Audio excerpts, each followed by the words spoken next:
Cathie Wood has become one of the most popular fund managers in the world, and for good reason. Her flagship ARK Innovation ETF skyrocketed in 2020, posting an amazing return of 148%. Moreover, a $10,000 investment in the ARK Innovation ETF during its 2014 inception was worth more than $75,000 at its peak in February of 2021. More recently, Cathie's investing style has gone out of favor, and her returns have been heading in reverse. That's caused her to catch a lot of flack in the media and a lot of ire from her investors. Both Brian and I have a tremendous amount of respect for Cathie Wood, and we like and own many of the same businesses that she does. However, history has an important lesson to teach investors if they hope to make money with the most popular fund manager of the day. What is that lesson? We'll tell you everything you need to know next. Start by talking about one of our favorite investors of all time, Peter Lynch. That's right, Brian. And for people who don't know, Peter Lynch was the manager for Fidelity's Magellan Fund from 1977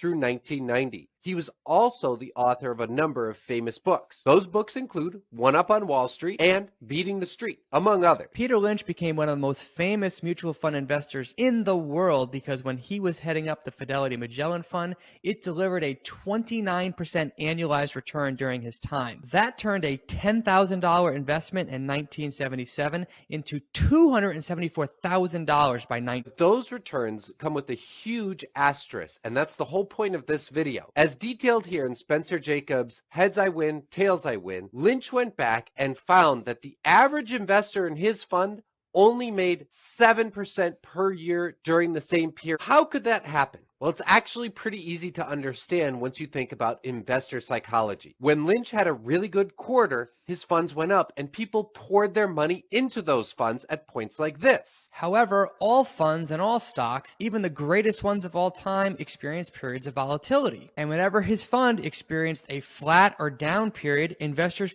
pulled their money out of their fund. In essence, they were buying high and selling low. Hence why there was such an enormous difference in what the investment did and what the investors earned. Brian, Lynch wasn't alone. There are other examples, perhaps even more extreme, of this same phenomenon. During the 2000s, which was a lost decade for investors, the number one performing mutual fund was run by Ken Heebner. Ken Heebner was the manager at CGM Funds, and his CGM Focus Fund delivered an 18% annualized return during a period when the S&P 500 was down. As you can see, that means that his fund vastly outperformed the market during what is commonly referred to as the lost decade. However, while CGM Focus Fund had a phenomenal decade, the average CGM Focus investor did not. They found that they lost 11% per year. Now think about that for a second. The fund delivered a positive 18% annualized return,